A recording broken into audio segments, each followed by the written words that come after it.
நேற்று நடைபெற்ற பாமக மாநாட்டில் பாராகிளைடிங்கில் பறந்த பாமக கொடியை அன்புமணி ராமதாஸ் மகள்கள் கைதட்டி வரவேற்றனர். சமூக நீதி, சமத்துவம், ஜனநாயகம், அனைத்து மக்களுக்குமான உரிமைகளை பெற்றுத்தர தியாகங்களை செய்து நாம் முன்னணியிலே நிற்கிறோம். எல்லோருக்கும் உரிமை பெற்று தருவோம்.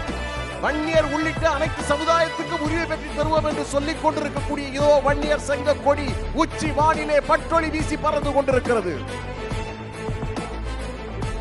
இது நமது கொடி, நம் உணர்வு கொடி, உணர்ச்சி பூர்வமான கொடி, வன்னிய கொடி, தனி பெரும் சமுதாயத்தின் தளராத கொடி. இது ஆண்ட பரம்பரையின் அடையாளமாக இதோ வந்து கொண்டிருக்கிறது. அனைத்து சமுதாயத்திற்கும் உரிமை பெற்று தரக்கூடிய வன்னிய சமுதாயத்தினுடைய கொடி எல்லா தியாகங்களும் செய்து வருகிறது. இதோ பறக்கும் மனிதன் வன்னிய கொடியை ஏந்தி வந்து கொண்டிருக்கிறார். இங்கே எல்இடியிலும் தெரியுது பாருங்க.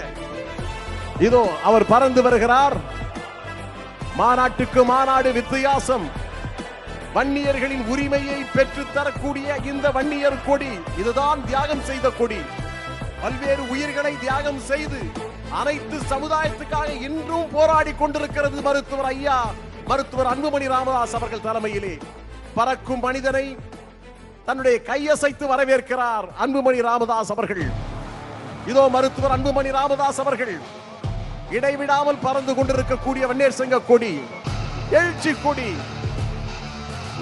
உரிமைகளை மீட்டு தந்த கொடி, சாதிவாரியான கணக்கெடுப்பை எடுக்க வேண்டும் என்று சொல்லி செய்திகளை உள்ளது உள்ளபடி தெரிந்து கொள்ள ரெஃப்ளெக்ட் நியூஸை சப்ஸ்கிரைப் பண்ணுங்க.